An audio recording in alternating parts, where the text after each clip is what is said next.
Number 1 हाम्रो centre number 1 Dilip sir number 1 सम्पूर्ण बुवामा कि जय नेपाल बाबा कि जय आज चाहिँ हाम्रो चमेली आमासँग म कुरा गर्दैछु। नमस्कार चमेली आमा। नमस्कार। अनि आरामै हुनुहुन्छ? आरामै। कहाँबाट आउनुभएको? राम्रै भए। रामरेखा। हजुर कति वर्ष हुनुभयो? 60 वर्ष। 60 वर्ष हुनुभयो। हजुरलाई के समस्या लिएर चाहिँ सेराजीमा आउनु भएको? लोटेर पछाडिको भाग दुखेको। हजुर हजुर। अनि अनि पाटेको अनि अहिले यहाँ आएपछि कस्तो भएको छ तपाईँलाई? आफ्नो स्वास्थ्यमा के सुधार आइरहेको छ? अलि राम्रो आएछ। के भएको छ? अलि हिँड्न अलि सकिन्छ। हजुर थेरापी गरेर जाँदाखेरि सम्झाउँछ। हजुर। त्यसपछि फेरि दुखे गर्छ अनि फेरि आउनु पर्यो। आउनु पर्यो है।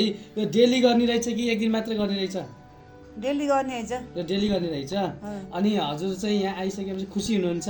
खुसी हो। अनि यहाँ दिलीप सरलाई हाम्रो सेन्टरलाई के भन्न चाहनुहुन्छ? नम्बर 1 नम्बर 1 भन्न चाहनुहुन्छ? के भन्न चाहनुहुन्छ अरू नम्बर 1 बाहेक? अरू राम्रो ल्याइदिनु हो होइन, सबैलाई सुविधा दिनु हो, हजुर त्यही खुसी लाग्यो। अरू बुवा आमालाई के भन्न चाहनुहुन्छ? अरू बुवालाई नि सँगै लानु होला, अँ, नसके आउँदै गर्नु होला। आउँदै गर्नु होला। निःशुल्क सेवा सधैँ लिन नछुटाउनु होला हो। हजुर।